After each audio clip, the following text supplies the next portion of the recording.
መጽሐፈ ዕዝራ ሱቱኤል ምዕራፍ 6 መለሰልኝ እንዲህም አለኝ፣ እግዚአብሔር ይህን ዓለም በፈጠረው ጊዜ አዳምንም በፈጠረ ጊዜ ከእርሱ የተወለዱትንም ሁሉ በፈጠራቸው ጊዜ ቁርጥ ፍርድ ገና ገሃነምን አስቀድሞ አዘጋጀ። አሁንም ፈታዊ ልቦና ከኛ ጋር ጸንቶ ይኖራል ብለሃልና በዚህ ዓለም የሚኖሩ ሰዎችም ሁሉ ስለሱ ይፈረድባቸዋል ብለሃልና ከጠየከኝ ቃል የተነሳ የምመልስህን ልብ አድርግ። አእምሮ ሳላቸው ይበድላሉና ሕጉን በልቦናቸው አውቀው ስርዓቱን አልጠበቁምና ሕጉንም ተምረው የተቀበሉት ሕጉን ትእዛዙን አልጠበቁምና እንግዲህ ቁርጥ ፍርድ በሚደረግባት ቀን ምን ይመልሱ ዘንድ አላቸው? በፍጻሜ ዘመንስ ምን ይናገራሉ? በዚህ ዓለም የሚኖሩ ሰዎችን ልዑል እግዚአብሔር ምን ያህል ታገሳቸው። ነገር ግን ይህ ዓለም 8,000 ይኖር ብሎ ስለወሰነው ነው እንጂ ስለነሳቸው አይደለም አለኝ። መለስሁለት እንዲህ አልሁት፣ በፊትህ ባለሟልነት ካገኘው ለእኔ ለባሪያህ ይህንን ንገረኝ። በሞትን ጊዜ እኛ ያንዱም ነፍሳችን ከስጋችን በምትለይበት ጊዜ ቁርጥ ፍርድንም ባደረገ ጊዜ ምጽአት እስኪደርስ ድረስ መላእክት በተድላ ይከቡናልን? ወይስ ከዚህ ቀን ጀምሮ ይፈረድብናል ብዬ ጠየቅኩት። መለሰልኝ እንዲህ አለኝ፣ ይህንን እነግርሃለሁ፣ አንተ ግን በዕለተ ምጽአት እስክትገልጽልህ ድረስ በሰራኸው ስራ በልዑል በእግዚአብሔር ዘንድ የተዘጋጀ ዋጋ መንግስተ ሰማያት አለህና ከተፈረደባቸው ከመናፍቃን ጋር አንድ አትሆንም፣ ከሚፈረድባቸው ሰዎች ጋር አትቆጠርም። የሞትስ ነገር እንዲህ ነው። ከልዑል ከእግዚአብሔር ዘንድ የትእዛዝ ቃል ከመጣ በኋላ እገሌ ይሙት ባለ ጊዜ ነፍሱ ከስጋው ትለያለች፣ ለስጋ ሰጧት ወደ ነበረ ወደ እግዚአብሔር ትመለሳለች፣ ለልዑል ጌትነትም አስቀድማ ትሰግዳለች። የልዑል እግዚአብሔርን ሕግ ካልጠበቁ፣ የእግዚአብሔርን ካቃለሉ፣ አምልኮቱን ካላሰቡ ከመናፍቃን ወገን ቢሆን ግን እነዚያ የኃጥአን ነፍሳት በአንጻር ይዞራሉ እንጂ ወደ ጻድቃን ማደሪያ ወደ ገነት አይገቡም። ከዚህ በኋላ መከራ ይቀበላሉ፣ ይጨነቃሉ፣ ያዝናሉ። 7ቱንም ስርዓታት ያሳያቸዋል። መጀመሪያዊቱ ስርዓት ይህች ናት፣ የልዑል እግዚአብሔርን ሕግ ክደዋልና ሕጉን ካዳችሁ ይሏቸዋል። ሁለተኛይቱም ስርዓት እንዲህ ናት፣ ከስጋ ጋር ተዋህደው ምግባር ትሩፋት ሰርተው ይድኑ ዘንድ ወደዚህ ዓለም መመለስ አይቻላቸውምና መመለስ አትችሉም ይሏቸዋል።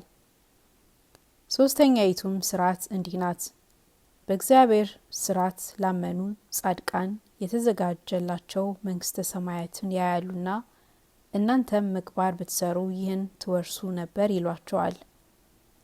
አራተኛይቱም ስርዓት እንዲህ ናት፣ በኋላ ዘመን የሚጠብቃቸው ገሃነምን ያያሉና ዛሬም በሲኦል መከራ ትቀበላላችሁ፣ ኋላም ገነትም ትወርዳላችሁ ይሏቸዋል። አምስተኛይቱም ስርዓት እንዲህ ናት፣ መላእክት የጻድቃንን ነፍስ በገነት በብዙ ተድላ ደስታ ሲከባከቧቸው ያያሉና እናንተም ስራ ሰርታችሁ ቢሆን እንዲህ ይከባከቧችሁ ነበር ይሏቸዋል። ስድስተኛይቱም ስርዓት እንዲህ ናት፣ ከዛሬ ጀምሮ የሚያገኛቸውን መከራ እያዞሩ ያሳያቸዋልና ዛሬም መከራ ትቀበላላችሁ፣ ኋላም ገሃነም እሳት ትወርዳላችሁ ይሏቸዋል። ከነገርሁ ሁሉ 6ቱ ስርዓታት የምትበልጥ 7ተኛይቱ ስርዓት እንዲህ ናት፣ በፊቱ ይፈረድባቸው ዘንድ ያላቸው ዛሬ በሕይወታቸው ሳሉ እሱን የበደሉ ኃጥአን በፊታቸው የልዑልን ጌትነት ባዩ ጊዜ በሐሳረ ነፍስና በሀፍረተ ነፍስ ተይዘው እንደ ሰም ይቀልጣሉ፣ እንደ ቅጠል ይጠወልጋሉ። እንደ ቅጠል ጠወለጋችሁ ይሏቸዋል። የልዑል እግዚአብሔርንም ሕግ የጠበቁ ጻድቃን ስራቸው ግን እንዲህ ናት። ፈራሽ ከሚሆን ስጋቸው ይለዩ ዘንድ ባላቸው ጊዜ በዚህ ዓለም በኖረበት ዘመን ሁሉ ያስተማራቸው የልዑልን ሕግ ይፈጽሙ ዘንድ መከራቸውን ታግሰው ሁሌም በድካም ለእግዚአብሔር ተገዝተውለታልና። ስለዚህ ነገር የጻድቃን ነገራቸው እንዲህ ነው። መጀመሪያ የሚቀበላቸው የእግዚአብሔር ጌትነቱ በብዙ ተድላ ደስታ ያሉ 7ቱን ስርዓታቸው ወደ ሰማያት ይወስዷቸዋል። መጀመሪያይቱ ስርዓት እንዲህ ናት። ዛሬ በሕይወታቸው ሳሉ በኃጢአታቸው እንዳያስታቸው በነሳቸው ያለ ፈታዊ ልቦናን ድል ይነሱ ዘንድ በብዙ ድካም ተጋድለዋልና በብዙ ድካም ተጋደላችሁ ይሏቸዋል። ሁለተኛይቱም ስርዓት እንዲህ ናት። የሚዞሩ የኃጥአንን ነፍሳት በሲኦል ያዩዋቸዋልና የሚጠብቃቸው ገሃነምንም ያያሉና እናንተም ምግባር ባትሰሩ ዛሬም በሲኦል ኋላም በገሃነም መከራ ትቀበሉ ነበር ይሏቸዋል። ሶስተኛይቱም ስርዓት እንዲህ ናት። በሕይወት ሳሉ አምነው የተቀበሉት ሕጉን እንደጠበቁ የፈጠራቸው እግዚአብሔር ምስክር ይሆናቸዋልና ምስክር ይሆናቸዋል ይሏቸዋል። አራተኛይቱም ስርዓት እንዲህ ናት። መላእክት በብዙ ተድላ ደስታ እየተንከባከቧቸው በአብያተ ነፍስ በገነት ከዛሬ ጀምሮ የሚያገኙትን ተድላ ደስታ ያያሉና ኋላም የሚቆያቸውን ክብር ያያሉና ዛሬም በገነት ትኖራላችሁ፣ ኋላም መንግስተ ሰማያትን ትወርሷላችሁ ይሏቸዋል። አምስተኛይቱም ስርዓት እንዲህ ናት። ዛሬ ያለ ሞትን ድል እንደነሱት ኋላ ያገኙት ዘንድ ያላቸው መንግስተ ሰማይንም እንደወረሱ አይተው ደስ ይላቸዋልና ዳግመኛም ድካም የተሞላ ይህን ዓለም እንደናቁት ያንን መንግስተ ሰማይንም እንዲያገኙት ሞት በሌለባት መንግስተ ሰማያትም ደስ እንዲሏቸው ያያሉና ሞትን ድል ነሳችሁት ይሏቸዋል። ስድስተኛይቱም ስርዓት እንዲህ ናት። ፊታቸው እንደ ፀሐይ እንዲያበራ ክብራቸውም እንደ ከዋክብት እንዲያበራ ያሳዩአቸው ዘንድ አላቸውና ከዚያም በኋላ አይሞትምና እንደ ፀሐይ አበራችሁ ይሏቸዋል። ከሁሉ የምትበልጥ ሰባተኛይቱም ስርዓት እንዲህ ናት። በሱ ዘንድ ዋጋ ያገኙ ይከበሩ ዘንድ ያላቸው ጻድቃን በሕይወት ሳሉ የተገዙለት የእግዚአብሔርን ፊት ያዩ ዘንድ የሚቸኩሉ ስለሆነ ሳይፈሩ በብዙ ተድላ ደስታ አምነው ፊት ለፊት ይመካሉና ፊቱን ለማየት ትቸኩላላችሁ ይሏቸዋል።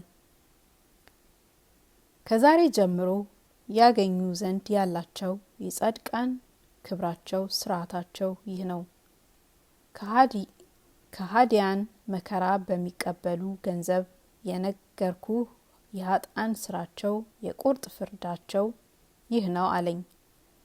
መለስኩለት እንዲህ አልኩት፣ ከስጋዋ ከተለየች በኋላ ይህን የነገርኸኝን ታይ ዘንድ ለነፍስ ቀን ይሰጣታልን አልኩት። በእነዚያም በ7ቱ ቀኖች የነገርሁህን ይህን ሁሉ ስራታቸውን ያዩ ዘንድ 7 ቀን ነጻ ናቸው፣ ከዚያ በኋላ ወደ ቦታቸው ይመለሳሉ አለኝ።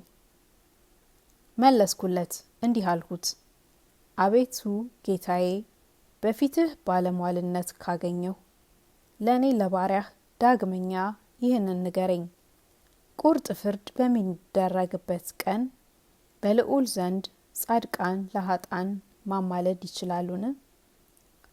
አባቶች ለልጆቻቸው፣ ልጆች ለአባቶቻቸው፣ ወንድሞች ለወንድሞቻቸው፣ ዘመዶች ለዘመዶቻቸው፣ ወዳጆች ስለ ወዳጆቻቸው ማማለድ ይችላሉን ብዬ ጠየቅሁት። መለሰልኝ እንዲህ አለኝ፣ በፊቴ ባለሟልነትን አግኝተሃልና ይህንንም እነግርሃለሁ። ቁርጥ ፍርድ በሚደረግባት ቀንስ አንድ ጊዜ ናት። በፍጹም ትእዛዝ የእውነተኛ ማህተሙን አብሮ ያሳያቸዋል። ዛሬ አባት ልጁን ስለሱ ይታመም ዘንድ እንዳይልከው፣ ልጅም አባቱን ስለሱ ይታመም ዘንድ እንዳይልከው፣ ጌታም ባሪያውን ስለሱ ይታመም ዘንድ እንዳይልከው፣ ወዳጅም ወዳጁን ስለሱ ታሞ ይተኛ ዘንድ እንዳይልከው፣ ስለሱ በልቶ ጠጥቶ ደስ ይለው ዘንድ ከደዌውም ይፈወስ ዘንድ እንዳይልከው፣ እንደዚሁ አንዱ ላንዱ መለመን ፈጽሞ የሚችል የለም። ሁሉ ዋጋውን ይቀበላልና ስራውም እየራሱ ነውና፣ ማንም ማን የራሱን ጭንቅ ወደ ባልንጀራው የሚመልስ የለም አለኝ።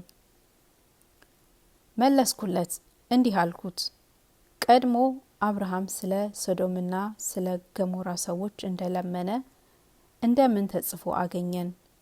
ሙሴም በምድረ በዳ በበደሉ ጊዜ ስለ አባቶቻችን እንደለመነ፣ ኢያሱም በአካን ዘመን ስለ እስራኤል እንደለመነ፣ ሳሙኤልም ሳኦል በነገሰበት ወራት እንደለመነ፣ ዳዊትም ስለ ቸነፈር እንደለመነ፣ ሰሎሞንም ስለ ቤተ መቅደስ እንደለመነ፣ ኤልያስም ስለ ዝናብና ስለ ሞቱ ሰዎችም ይድኑ ዘንድ እንደለመነ፣ ሕዝቅያስም በሰናክሬም ዘመን ለሕዝቡ እንደለመነ፣ ብዙ ሰዎችም ስለ ብዙ እንደለመኑ እንደምን ተጽፎ አገኘን አልሁት።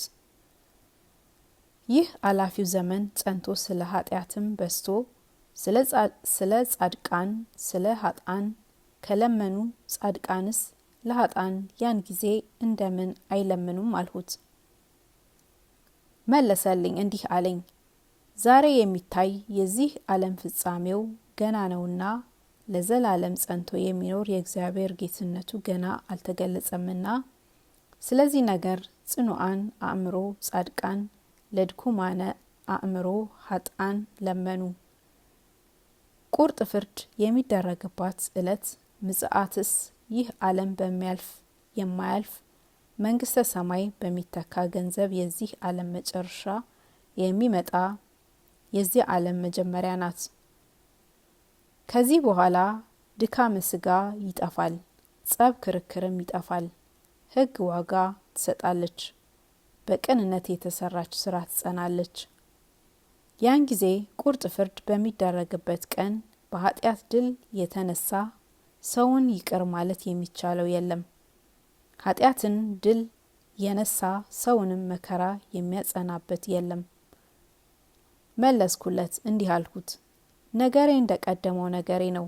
አሁንም እንዲህ እላለሁ፣ በሚበድል ገንዘብ ከታስገኘው ክታስተምረው ምድር አዳምን ባስገኘው በተሻለ ነበር። በሐዘን እንኖራለንና ከሞትን በኋላ ዳግመኛ ቁርጥ ፍርድ ይቆየናልና ሁላችን የምንነሳው ትንሣኤ ምን ይረባናል አልሁት። አዳም ሆይ ምን በደልህ? አንተ የበደልህ ባይሆን ይህች መከራ በእኛ ላይ ባልመጣብን ነበር። ሞት የሌለባት የሚመጣው ዓለም መንግስተ ሰማይን እሰጣቸዋለሁ ብለህ የሰጠህን ተስፋ ምን ይረባናል? እኛ ግን የእንስሳን ስራ ሰራን፣ የነገሩንን በጎን አለኝታ አልሰራንም። እኛ ግን ክፉ ስራን ሰራን፣ ክፋትን፣ ተንኮልን፣ ሐዘን፣ ደዌ የሌለበት ለእኛ የተዘጋጀ መንግስተ ሰማያትን የምንወርስባት በጎ ስራን አልተከተልንም። እኛ ግን ኃጢአትን ሰራን። ያጸናቸው መከራ የተቀበሉ ጻድቃን የልዑል እግዚአብሔርን ጌትነቱን ይወርሱ ዘንድ አላቸውና አነሳቸው፣ ደስ ይበላቸው። እኛ ግን በኃጢአታችን ጸንተን ኖርን።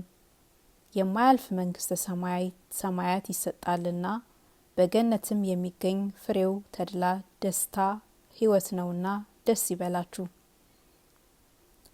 በማንመሰገንበት ገንዘብ የማንመሰገንበትን ስራ ስለሰራን እኛ ግን መንግስተ ሰማያት አንገባም።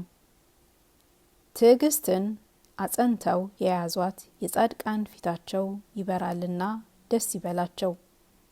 የእኛ ግን ፊታችን ከጨለማ ይልቅ ይጠቁራል። እነሆ ከሞትም በኋላ በእኛ ላይ ምን እንዳለ ሳናውቅ እንኖራለን አልሁት። መለሰልኝ እንዲህ አለኝ፣ ተወልዶ በዚህ ዓለም ለሚኖር በምግባር በሃይማኖት ለሚጋደል ሰው የታሰበለት ይህ ነው። ኃጢአትን ድል ያደረገ ሰው እኔ ያልሁትን ያገኛል ብዬ ተናገርሁ። የታሰበለትን በኃጢአት ድል የነሳ ሰው ግን አንተ ያልኸውን ያገኛል። ትድኑ ዘንድ ሕይወትን ምረጧት ብሎ ሙሴ ለእስራኤል የነገራቸው ከሱም በኋላ የተነሱ ነቢያት የነገሯት ለእኔም ተገለጠልኝ። የተናገርኋቸው ይህች ስራ ናትና አንተ ያልከውን ያገኛል። በጻድቃን ድህነት ደስ እንዲለኝ የኃጢአትንም ጥፋት አያሳዝነኝም አለኝ። መለስኩለት እንዲህ አልኩት፣ አቤቱ ሁልጊዜ እንደ ኢምንት የሆኑ የኃጥአንን ባላቸው ጊዜ ልዑል እግዚአብሔር ዛሬ ይቅር ባይ እንዲባል ፈጽሜ አውቃለሁ። በድለው ወደ ሕጉ የተመለሱ ኃጥአንም ይቅር ባላቸው ጊዜ ይቅር ባይ እንዲባል እንደ ጥቂቶችና እንደ ልጆች ጻድቃን የበደሉትን ሰዎች ይታገሳቸዋልና ታጋሲ እንዲባል አውቃለሁ። ስለ ስራቸው እንደሚገባቸው መጠን ለነገርሁህ ለኃጥአን ዋጋቸውን ይሰጣቸዋልና ለጋስ እንዲባል አውቃለሁ። በዚህ ዓለም ላሉ ኃጥአን በሕጉም ለማይታዘዙ ይመሰገኑ ዘንድ ላላቸው ቸርነቱን ፈጽሞ ያበዛልና ቸርነቱ የበዛ እንዲባል አውቃለሁ። ቸርነቱ ፈጽሞ ካልበዛ ይህ ዓለም ጸንቶ ባልኖረ ነበርና በእርሱም የሚኖሩ ሰዎች ጸንተው ባልኖሩ ነበርና ቸርነቱ የበዛ እንዲባል አውቃለሁ። ኃጥአን ከኃጢአታቸው ይመለሱ ዘንድ ከቸርነቱ ካልሰጣቸው በዚህ ዓለም ያለው ሰው ሁሉም ባልዳነ ነበርና ለጋስ እንዲባል አውቃለሁ። ፈራጅ የሚሆን እሱ የፈጠረውን ፍጥረት ካልጠበቀ የኃጥአን ብዛታቸው ከብዙ ቁጥራቸውም ይጠፉ ነበርና አይቀርም ነበርና ያም ባይሆን ጥቂት እንኳን ባልቀረም ነበርና ለጋስ እንዲባል አውቃለሁ አልሁት።